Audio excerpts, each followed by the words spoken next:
Company வந்து 94 start பண்ணோம்.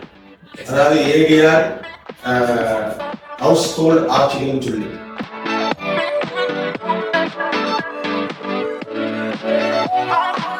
பழைய பொருள் வாங்குற அந்த கடை வந்து வைக்கணும். நாங்க மதுரையில வெங்கடபதி ஐயங்கார் தெருல ஒரு 1000 ரூபாய் வாடகை.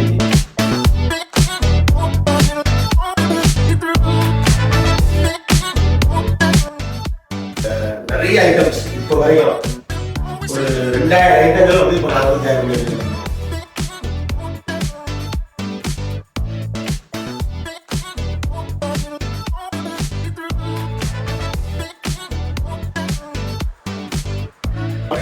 இது மட்டும் ட்ரேடிங் மட்டும் பண்ணக்கூடாது. என்னோட பிளாஸ்டிக் வந்து உற்பத்தி பண்ணணும்னு சொல்லி 94 இது அந்த வாலி மக்கள் கம்பெனி போடுறோம். பையன் வந்து எங்க அப்பா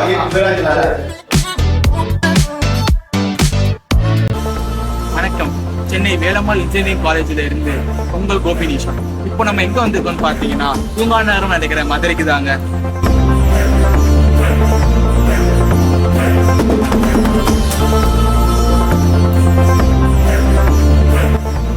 ஸோ மதுரைனாலே நிறைய ஸ்பெஷாலிட்டிஸ் இருக்குன்னு எல்லாத்துக்குமே தெரியும். என்னென்ன ஸ்பெஷல்னு பார்த்தீங்கன்னா மீனாட்சி அம்மன் கோயிலாக இருக்கட்டும், இங்கே கிடைக்கிற சிறுதண்டாவாக இருக்கட்டும், அழகான ஒரு ஜல்லிக்கட்டாக இருக்கட்டும். ஸோ இந்த வரிசையில் இன்னொரு மிகப்பெரிய அடையாளம் பார்த்தீங்கன்னா ஏடிஆர் பாலிமர்ஸ் தாங்க. ஸோ இந்த ஏடிஆர் பாலிமர்ஸ்ன்றது கிட்டத்தட்ட 40 வருஷமா அவங்களுக்குன்னு ஒரு தனி சாம்ராஜ்யமே கட்டியிருக்காங்க. ஸோ இந்த சாம்ராஜ்யத்தில் ஒரு முக்கியமான டைரக்டர் தாங்க நம்ம இன்னைக்கு பார்க்க வந்திருக்கோம். ஸோ வாங்க இன்னைக்கு போய் நம்ம அவரை பார்த்து அவங்க கம்பெனிஸை பற்றியும் அவரோட லைஃப்பை பற்றியும் நம்ம கொஞ்சம் கேட்டு தெரிஞ்சுக்கலாம். வாங்க போகலாம்.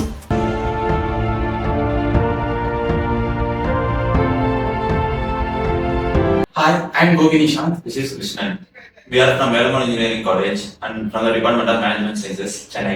We have Mr. Jay Singh, one of the managing director of ADR Private Limited. They are one of the leading manufacturers industries of plastic cup in South India. Welcome, sir. Welcome. Thank you. Thank you for being here, sir.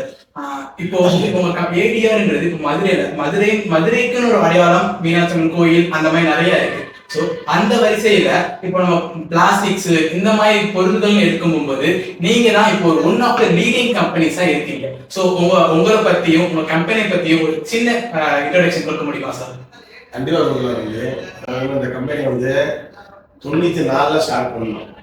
அதாவது ADR house hold ஆர்டிகல்னு சொல்லி, அதாவது வீட்டு உபயோக பொருட்கள், வாளி, மக்கு, jug அந்த ஐட்டங்கள் பூரா 1994 ஸ்டார்ட் பண்ணோம். அதுல இருந்து அதாவது நிறைய ஐட்டம்ஸ் இப்போ வரைக்கும் ஒரு 2000 ஐட்டங்கள் வந்து இப்போ நாங்கள் வந்து தயார் பண்ணிருக்கோம். இப்போ ஃபேமிலி அப்பா கஷ்டப்பட்டு சொல்ல அதை பத்தி கொஞ்சம் சொல்ல முடியுமா? கண்டிப்பா சொல்ல முடியுது. அதாவது எங்க அப்பா வந்து அந்த காலத்து பிஏ. அவங்க வந்து அதாவது கஷ்டப்பட்டு படிச்சு, அதான் கிராமம் தானே, படிச்சு அப்புறம் கொஞ்சம் அங்கே ஏதாவது இந்த தொழிலாம் செஞ்சு சரியில்லாமல் அப்புறம் கல்கத்தாவில் போய் அங்கே ஒரு கம்பெனியில் வெள்ளக்காரங்க வேலை பார்த்துருக்காங்க. அங்கே வேலை பார்த்து அப்புறம் நல்லா அதுக்கப்புறம் அங்கே ஒரு 20-25 வருஷம் இருந்து அதுக்கப்புறம் எங்கள் ஊருக்கு வந்துருக்காங்க. எங்கள் ஊர் சொந்த ஊருக்கு திருநெல்வேலி மாவட்டம் சிசிரோடைய பக்கத்தில் இருக்க காரைக்குடி ஒரு குக்கிராமம். ஆமா, அங்கே வந்துருக்காங்க. அப்புறம் அப்படியே வீடு எங்கள் விவசாயத்தோடலாம் இருக்குது. அப்புறம் நாளில் அது ஒன்றும் சரியில்லாம பண்ணோன்னு அப்படியே என்ன பண்றோம், அது வந்து 1987, 85, 86 மதுரைக்கு வரோம். நாங்க வெறும் 35,000 உண்டு. 35,000 உண்டு. எங்க அப்பாவும் என்னோட மூத்த பிரதர் 2 பேரும் வராங்க. 85 to 86 அங்க வந்து ஃபர்ஸ்ட் என்னன்னா இதுக்கு வந்து பேசிக் என்னன்னா பழைய பிளாஸ்டிக். அதாவது பழைய பிளாஸ்டிக் தெரியுமில்ல, பழைய பொருள் வாங்குற அந்த கடை வந்து வைக்கணும். நாங்க மதுரையில வெங்கடபதி ஐயங்கார் தெருல ஒரு 1000 ரூபாய் வாடகைக்கு. அதை வந்து அந்த இடத்துலதான் முதல்ல நாங்க ஸ்டார்ட் பண்றோம். 85, 86 பழைய பிளாஸ்டிக் கிலோ 5 ரூபாய்க்கு எடுப்போம், 10 ரூபாய்க்கு விற்போம். அப்ப அந்த டைம்ல வந்து இவ்வளவு அவேர்னஸ் கிடையாது. பழைய பிளாஸ்டிக்லாம் சும்மா வாங்கவே கிடக்கும். ஆமா, அப்படியே எடுத்து கொஞ்சம் கொஞ்சமா நாங்க அப்படியே வரோம், அப்படியே போயிட்டு இருக்கு. அப்ப என்ன பண்றோம், அந்த டைம்ல வந்து 85, 86, 88, 89 இங்க இருக்க வியாபாரிகள் பூரா என்ன பண்றாங்க, ஒரு செட், அதாவது செட்டு மாதிரி இருக்காங்க. அவங்க ஹிந்தி தெரிஞ்ச, அதாவது செட்டுன்னு அவர்கிட்ட கொண்டு போடுறாங்க. எங்க அப்பா என்ன யோசிக்கிறாங்க, நமக்கு தான் ஹிந்தி தெரியுமே, எங்க அப்பாவுக்கு நல்லா ஹிந்தி தெரியும், எதுக்கு இவர்கிட்ட உங்களுக்கு போடணும், நம்மளே டெல்லிக்கு ஏத்திரோம்னு சொல்லி பாஷை தெரியுறதுனால என்ன பண்றாங்க, 88ல இங்க உள்ள எல்லா சின்ன யாவர்கிட்ட வாங்கி எங்க அப்பாவை டெல்லிக்கு ஏத்துறாங்க. அது பயங்கர பீக்கா போயிட்டு இருக்கு. ஒரு 2-3 வருஷத்துல பயங்கர அப்படியே டாப்ல போயிடும். அப்புறம் பிளாஸ்டிக் நல்லா போயிட்டு இருக்கு. அப்புறம் என்ன வந்து நம்ம இது மட்டும் நம்ம ட்ரேடிங் மட்டும் பண்ணக்கூடாது, நம்ம பிளாஸ்டிக் நம்மளே உற்பத்தி பண்ணணும்னு சொல்லி 94ல எது அந்த வாலி மக்கள் மாரி போடுறோம். அப்புறம் இது மட்டும் பத்தாது, சரி அவங்களாம் பார்த்தாங்க, ஒரு 4 பிள்ளைகள் இருக்காங்க, ஒவ்வொருக்கும் ஒவ்வொரு லைனா செஞ்சு கொடுப்போம்னு சொல்லி செஞ்சு தராங்க. இதுதான் தம்பி மாஸ்டர் பையன் வந்து எங்க அப்பா சிவராஜ்னால. அவருக்கு நீங்க என்னென்ன விஷயம் கத்துக்கிட்டீங்க? அவர் தான் எனக்கு எல்லாமே. சரி, ஓகே சார். இப்போ உங்க ஃபேமிலி பத்தி உங்களை பத்தியும், ஏன்னா இப்போ நீங்க ஃபவுண்டர் துரைராஜோட சன், அப்போ உங்களுக்குன்னு ஒரு நிறைய ஃபேஸஸ் இருக்கும். ஸோ அதை பத்தி கொஞ்சம் 2-3 டைம்ஸ். இப்போ நாங்கள் வந்து மொத்தம் வந்து 5 பேருமா. Okay sir. ஆமா, அதாவது ஏடிஆர் பிளாஸ்டிக் இப்போ கவனிக்கிறது வந்து நம்ம பிரதர் டி குணசிங், ஏடிஆர் சேர் வந்து டி ஆசிர், நான் வந்து ஏடிஆர் பைப்பு, அதாவது வாட்டர் டேங்கர் பிவிசி பைப்பை நான் ஷேர் பண்ணிட்டு இருக்கேன். ஆமா சார், இப்போ நீங்க இப்போ 1900ல இருந்து நீங்க ஸ்டார்ட் பண்ணிருக்கீங்க. இந்த இவ்வளவு வருஷத்துல நீங்க என்னென்ன சிச்சுவேஷன் ஃபேஸ் பண்ணிருக்கீங்க? அது நிறைய கஷ்டங்களை நிறைய ஃபேஸ் பண்ணிட்டு. அது ஒரு சில 2 மட்டும் சொல்ல முடியுமா? கொரோனா டைம்லயே வந்து பயங்கர லாஸ். Okay sir. 3 மாசம் கம்பெனியே ஓடல, அதுல பயங்கர ஹெவி லாஸ். அது நிறைய கஷ்டம் இருக்கு. அது அடிக்கடி மோல்ட மாத்திக்கிட்டே இருக்கணும். லேட்டஸ்ட் அதாவது 3 மாசத்துக்கு ஒருக்கா மார்க்கெட்ல போய் அப்டேட் பண்ணிக்கிட்டே இருக்கணும். ஏன்னா மும்பைல இருந்து நிறைய டிசைனா வரும் புதுசு, அதை பார்த்து நம்ம உடனே மோல்டு போடணும். அப்பதான் நம்ம செட்டில் ஆக முடியும். அதாவது 3 மாசத்துக்கு ஒருக்கா நம்ம வந்து மோல்டு அந்த மோல்டு டைப் இருக்குல்ல, அதை மாத்திக்கிட்டே இருக்கணும். உங்களுக்கு வந்து எப்படி ஐடியா வந்து இந்த ஃபீல்டுக்குள்ள போலாம்? அது வந்து ஃபர்ஸ்ட் எங்க அப்பா வந்து, அதாவது மொத்தம் நாங்க 4 பேர் இல்லையா, 4 பேருக்கும் ஒவ்வொன்னா அப்படியே செட் பண்ணி விட்டாங்க. ஒவ்வொரு லைன்ல போய் அவங்க தொழில் அவங்க அப்புறம் அப்படியே டெவலப் பண்ணி காட்டாங்க. இன்னொரு அண்ணன் வந்து ஏரியா கூல்டு ஸ்டோரேஜ்ல இருக்காரு, அவங்க பில்ல அவங்க டெவலப் பண்ணிக்கான்னு சொல்லி விட்டாங்க. இப்போ என்னோட பொசிஷன், இப்போ கரண்ட் பொசிஷன் வந்து இந்த பிவிசி பைப். இப்போ இந்த பிவிசி பைப் நிமிஷம் இருக்கு. இப்போ நம்ம கம்பெனிஸ்ல நிறைய இருக்கு. இப்போ நமக்கு ஒரு தனித்திறமை இருக்கும்ல, அது சொல்ல முடியாது. ஏன்னா அது நமக்கு இப்போ அதுல நமக்கு இப்போ நானும் ஒரு கம்பெனி ஆரம்பிக்கணும், அது எப்படி ஸ்டே பண்றது, அதுக்கு உங்களுக்கு நீங்க கொடுக்க முடியும் ஒரு டிப்ஸ், சில 2-3 டிப்ஸ் கொடுங்க. இப்போ உள்ள ட்ரெண்ட் வந்து ரொம்ப ஒஸ்டா இருக்குமா, நிறைய கடன் கொடுக்க வேண்டியது, பிராண்டட் கம்பெனியா நிறைய வந்துட்டாங்க. அதனால வந்து நம்மகிட்ட அவ்வளவா, அதாவது நமக்கு வந்து ரொம்ப கஷ்டப்பட்டு தான் வந்து மார்க்கெட்ல வந்து செயல்கள் ஆக வேண்டியது. முதல்ல வந்து 30 days கடன் கொடுத்தோம். இப்போ பிராண்டட் கம்பெனியாரெல்லாம் இப்போ 90 days ஆகிட்டான். இப்போ நம்மகிட்ட வந்து இன்னும் நீங்க கூட கொடுங்க அப்படின்னு அவன் பிராண்டட் நான் ஈஸியாக வித்துருவேன், வாங்குற கஸ்டமர் எந்த கேள்வியும் கேட்க மாட்டேன். இப்போ பிரதர்ஸ் பேரே வச்சுக்காயா, நான் அதிகமாக பேச வேண்டியது இல்லை, பைப்லாம் பிரதர்ஸ் கொடுத்துட்டு அவன் போயிட்டே இருக்கேன். அதனால நீங்க எனக்கு என்ன கொஞ்சம் டைம் கொடுங்க, ரேட்டை போறீங்க, பயங்கர முஸ்கில்.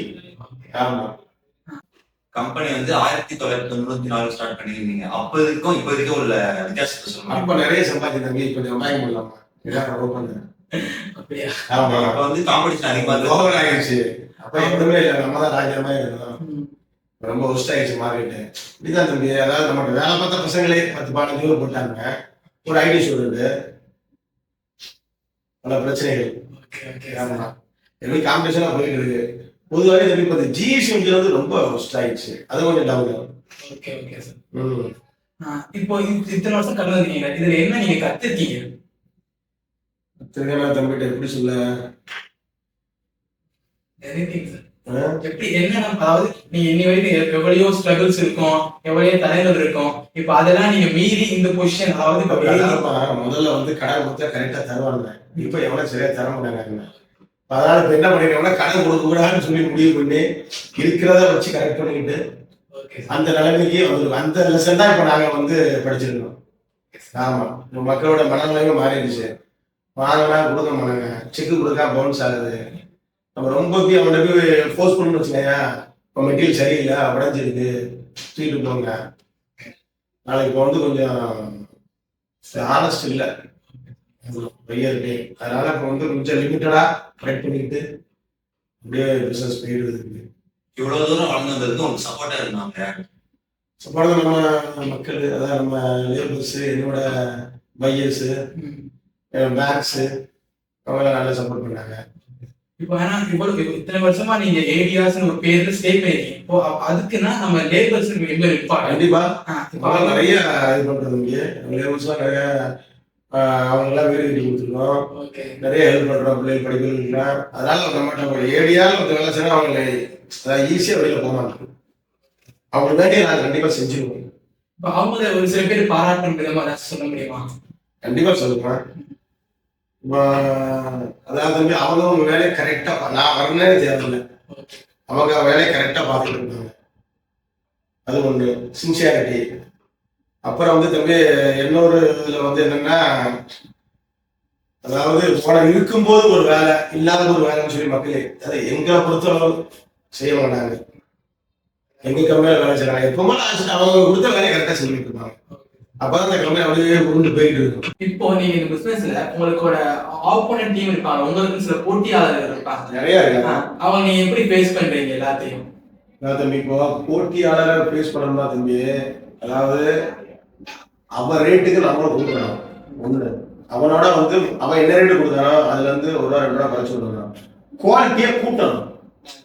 அவனோட ப்ராடக்டோட நம்ம கூட்டணும். அது மாதிரி கொஞ்சம் அவனுக்கு டேட்டும் கொடுக்கணும். இப்போ நீங்க இந்த பிசினஸ் பண்றதுக்கு ஒரு இன்ஸ்பிரேஷன் தம்பி, அதாவது செய்யறது செத்து மடிங்கிறவங்கள அதே மாதிரி தம்பி நம்ம ஏதாவது செஞ்சுக்கிட்டே இருக்கணும். Last breath. ஆமா, அது வரைக்கும் ஏதாவது நம்ம செஞ்சுக்கிட்டே இருக்கணும். அதான் நம்மளோட இன்ஸ்பிரேஷன். ஆமா, அதான் வேற யாரெல்லாம் பார்த்துலாம் அவன் வரல தம்பி. பேசிக்காவே நாங்க பிசினஸ் பீப்புள். எங்க அப்பா பயங்கர ஹார்ட் ஒர்க்கர். இப்போ நீங்க உங்க பர்சனல் லைஃப்லயும் பிசினஸ் எப்படி சார் மெயின்டைன் பண்றீங்க? அப்படி அதாவது பெருசா இப்போ இங்க இப்போ காலைல 12 மணிக்கு வருவேன். இங்க அதாவது 12 மணிக்கு வருவேன். ஆஃப்டர்நூன் வந்துட்டு 9 வரைக்கும் இருப்பேன். எங்க பாப்பா வீட்டுக்குள்ள போனோட போன சுவிட்ச் ஆஃப் பண்ணி வச்சிருவேன். அதோட முடிஞ்சு அதுக்கப்புறம் காலைல தான். ஆமா, ரொம்ப முன்னெல்லாம் பண்ண மாட்டேன். இது தனி ரூட்டு, அது ஒரு தனி ரூட்டு. இப்போ ஃபியூச்சரோட பிசினஸ் ஆண்டர்பிரனர்ஸ் அவங்களுக்கு நீங்க என்ன சொல்ல விரும்புறீங்க? அதாவது தொழில் செய்யணும். கண்டிப்பா அவங்க கண்டிப்பா தொழில் செஞ்சா நம்ம வாழ்க்கையில முன்னேறலாம். யாரையும் நம்ம சார்ந்திருக்காண்டா. ஒரு 10-12 குடும்பத்துக்கு நம்ம நம்மளே அவங்களுக்கு வேலை வாய்ப்புகளை உருவாக்கி கொடுக்கலாம். அதனால நிறைய அட்வான்டேஜ் இருக்குது. இப்போ இன்னொரு என்னன்னா, இப்போ நாங்களும் இப்போ வளர்ந்து வரையிட்டு இருக்கோம். இப்போ நீங்க வளர்ந்து வர பிசினஸ் மேனுக்கு ஏதாவது சொல்ல வருவீங்களா? ஏன்னா இப்போ எல்லாரும் பார்ப்பாங்க இதை. ஸோ இப்போ நிறைய பேர் இதை பார்த்து இன்ஸ்பயர் ஆகி வளரலாம். ஸோ நீங்க அவங்களுக்கு ஏதாச்சும் சொல்ல வருவீங்களா? நீங்க சொல்றது நாங்களுக்கு இன்ஸ்பயர் நாங்களே கூட சொல்லி தம்பி முன்னே நம்மகிட்ட வேலை பார்த்தா எல்லாம் ஒரு 5-6 பசங்க ஐடி படிச்சு வந்தாங்க. அவனே நம்மளை பார்த்து இங்க தனியா கம்பெனி கூட நல்லா டெவலப் பண்ண நம்ம கம்பெனி நம்ம கம்பெனில இருந்தே ஒரு 10-15 பேர் கம்பெனி புதுசா கூட நல்லா டெவலப் பண்ணி அவங்களும் நல்லா போயிட்டு தான் இருக்கு. ஆமா, அதனால தொழில் செய்யறது நல்லது. தேங்க்யூ. உங்களோட டைமிங் ஸ்பெண்ட் பண்ணதுக்கு ரொம்ப நன்றி சார். சொல்றதுக்காக இதோட செய்யலாம். Thank you. Okay sir, thank you sir.